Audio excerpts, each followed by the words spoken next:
और मैं आपके माध्यम से सरकार को चेतावनी के तौर पर कहना चाहता हूं, सरकार अपनी इस आदत में सुधार करे, वरना इसके परिणाम सड़कों में बहुत भारी होंगे। अगर मुसलमानों को, दलितों को आप लोग निकालने के बारे में सोचोगे और उनकी धार्मिक आस्था का अपमान करोगे तो ये हम लोग किसी कीमत पे बर्दाश्त नहीं करेंगे। धन्यवाद सभापति जी।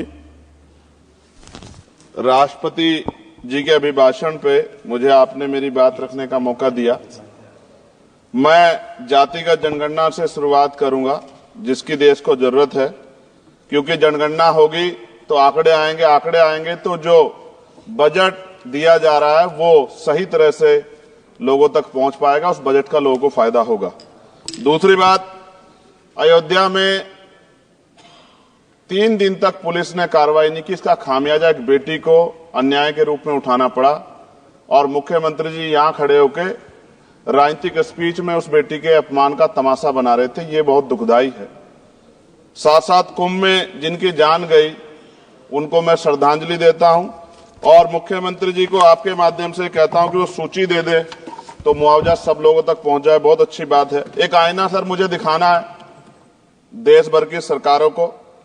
यहीं बागपत के एक बच्चे ने न्याय नहीं मिला सर, आत्महत्या कर ली पार्लियामेंट के सामने, जितेंद्र ने। परभनी में बाबा साहब अम्बेडकर के स्टैचू तोड़ी गई सर, वहां सोमनाथ सूर्यवंशी को पुलिस ने मार दिया सर। यहां पंजाब में सर, अमृतसर में बाबा साहब अम्बेडकर की प्रतिमा पे किस तरह का अपमान किया गया। गोरखपुर में 2 दलित बच्चों की हत्या हुई सर। सूरत में एक दलित बच्ची को फीस ना चुका कारण अपमानित किया गया, उसने सुसाइड कर लिया सर। झुंझुनू में राजस्थान में एक बच्चे की पिटाई की गई मटकी छूने पे सर दोबारा। कठुआ जम्मू में सर एक नाबालिग बच्ची का सामूहिक बलात्कार किया गया सर। साथ साथ सहारनपुर में भूमाफियाओं ने शमशान की भूमि को देवबंद में सर जबरन कब्जा करने की कोशिश की, गोलीबारी की सर। आजमगढ़ में सूरज की हत्या सर हो गई और पुलिस बचाने काम करे अपराधियों को। सर SC ST को पहले जमीन मिलती थी पट्टों के रूप में, कई सरकार ने दी। उन जमीनों को पहले तो दबंगों ने कब्जा के रखा और अब उन जमीनों को सरकार भी छीन रही है सर। शहर में रहने वालों को SC ST को आवासीय पट्टे दिए जाने चाहिए। आजादी के 75 साल भी घर नहीं है, बाद भी SC ST के बच्चों को जो स्कॉलरशिप दी जाती थी, केंद्र और राज्य का आपसे विवाद है कि 60% आप दोगे, 40 हम देंगे।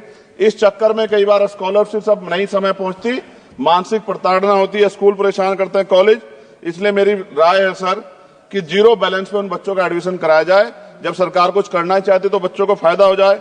और देश भर में सर बहुत सारे छात्रावास बने हैं, लेकिन उन छात्रावास की स्थिति ऐसी है जर्जर, जैसे हमारे स्कूलों की है।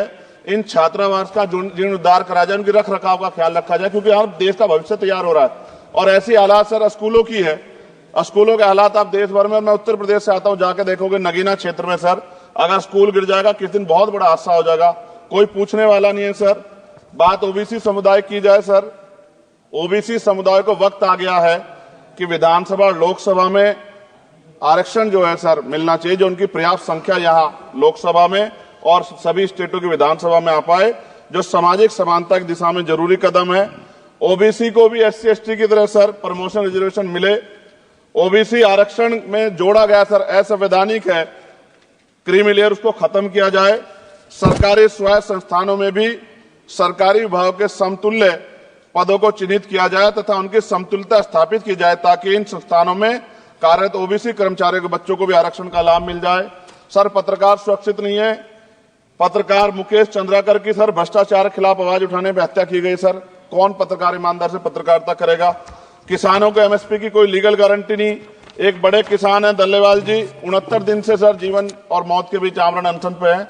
क्या अब तक किसी दिन उनकी जान चल जाए, सरकार को संज्ञान लेना चाहिए। सर माइनॉरिटी की बात करूंगा, धार्मिक आस्था की बात है, हम तो सभी का सम्मान करते हैं क्योंकि हमने शपथ ली है, हम संविधान को मानने वाले लोग हैं। लेकिन सर बड़ौत में भगवान आदित्यनाथ निर्वाण लड्डू पर्व के दौरान दुर्घटना हुई, 8 लोगों की जान चली गई, श्रद्धालुओं की, 75 घायल है, सरकार ने संज्ञान नहीं लिया। अयोध्या की तरह उनको मुआवजा दे देते तो उनके मन में भी जो माइनॉरिटी है पीड़ा जो है वो खत्म हो जाती। न्यायालय द्वारा पारित आदेश के बावजूद जैन समाज को जैन महातीर्थ गिरनार जूनागढ़ गुजरात पे पूजा करने रोका जाए, जो उनके मौलिक अधिकार का उल्लंघन है सर। बरेली में सार्वजनिक रूप से हजरत पैगंबर मोहम्मद साहब के खिलाफ सार्वजनिक अपमानित गाने चलाए गए। क्या सर मुसलमानों की धार्मिक आस्था का सम्मान नहीं होना चाहिए? उनका भी तो आजादी में योगदान है। और इनको अपराधियों किसका संरक्षण की खुलेआम इतने इस तरह गाने बजा के अपमानित कर रहे हैं। संभल की हिंसा में सर 74 लोगों की गिरफ्तारी हुई है और वहां के मुस्लिम डर के साए में है। सरकार बेगुनाहों की गिरफ्तारी बंद करे। महाराष्ट्र में सर चंद्रपुर जिला पड़ता है, मैं अभी गया था, तालुका चिमूर में ताडोबा फॉरेस्ट में संग्रामगिरी पहाड़ पर बौद्ध स्थल है सर, बहुत पुराना।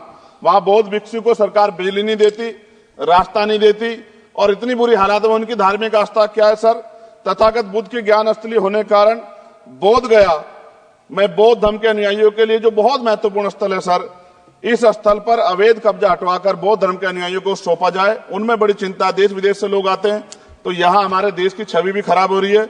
और अभी 12 फरवरी को सदगुरु रविदास जी महाराज की जयंती है और 14 अप्रैल को बाबा साहब अम्बेडकर की, 11 अप्रैल को राष्ट्रपिता ज्योतिबा फुले। इनको मानने वाले लोग नए कार्यक्रम करना चाहते हैं। अभी जिस विचार की सरकार है सर, वो तो कोई कार्यक्रम कर लें, लेकिन अगर ये कार्यक्रम करना चाहते हैं तो इनको कोई छूट नहीं है और नई परमिशन नहीं मिल रही। खत्म करूंगा सर, अंत में थोड़ा सा और रह गया सर, इसको खत्म करूंगा। लेकिन सर मैं जानना चाहता हूं, क्या सरकारी पैसे पे एक ही धर्म का अधिकार है? दूसरे धर्म के धार्मिक आयोजनों पे अभी कुंभ में 7,500 करोड़ रुपए खर्च किया आपने। आप रविदास जयंती पे कितना खर्च करेंगे? आप 14 अप्रैल को डॉक्टर बाबा साहब अम्बेडकर जिनकी जय जयकार होती है, उन पे कितना खर्च करेंगे? और उनके विचारों को आगे बढ़ाने के लिए आप क्या सहयोग करेंगे? ये सवाल बहुत बड़ा है। और अंत में सर मुझे आपसे, आपके माध्यम से सरकारों को कहना है सर, क्या इस देश से दलितों, मुसलमानों, पिछड़ों, आदिवासियों को निकाल देना चाहती है सरकार? जिस तरह से उनके अधिकारों को, स्कॉलरशिप को, उनकी पढ़ाई को, हेल्थ सिस्टम में कोई पैसा नहीं खर्च हो रहा है, क्या उनको निकाल के इस देश को ऐसा देश बनाना चाहते हैं जहां कुछ ही धर्म के लोग रहेंगे? सर मैं ये कहना चाहता हूं, देश सबका है और अगर सरकार ये तय करके बैठ गई कि वो दलितों, मुसलमानों को, पिछड़ों को, आदिवासियों को निकाल देगी, तो सर ये संभव नहीं। इतनी बड़ी आबादी है, हम अम्बेडकरवादी लोग उनके पक्ष में खड़े हैं क्योंकि हमने शपथ ली है कि हम हर व्यक्ति का संरक्षण करेंगे। और मैं आपके माध्यम से सरकार को चेतावनी के तौर पर कहना चाहता हूं, सरकार अपनी इस आदत में सुधार करे, वरना इसके परिणाम सड़कों में बहुत भारी होंगे। अगर मुसलमानों को, दलितों को आप लोग निकालने के बारे में सोचोगे और उनकी धार्मिक आस्था का अपमान करोगे तो ये हम लोग किसी कीमत पे बर्दाश्त नहीं करेंगे। मैं आपका धन्यवाद करूंगा सर, लेकिन साथ साथ मैं ये भी कहूंगा सर, सर खत्म कर रहा हूं सर, 10 सेकंड में खत्म कर रहा हूं सर, आप आदेश करेंगे तो खत्म कर दूंगा। खत्म कर दीजिए बस, एक सेंटेंस बोलिए। 10 सेकंड में खत्म कर दूं सर, एक सेंटेंस में 10 सेकंड भी आएगा, बोलिए सर। मैं बस ये कहना चाहता हूं कि सरकार सभी का ध्यान रखे और उनमें भी गरीबों का ज्यादा ध्यान रखे, क्योंकि सर अभी जेब कटाई हुई 2800 रुपए का टिकट है सर इलाहाबाद का, 56,000 रुपए का था सर। मैंने मंत्री जी से कहा, तब जाके उन्होंने संज्ञान लिया, तब आधे रेट हुए। इसलिए कह रहा हूं, धर्म के नाम पे धंधा और लूट नहीं होनी चाहिए सर, इसकी जिम्मेदारी सरकार की। धन्यवाद सर।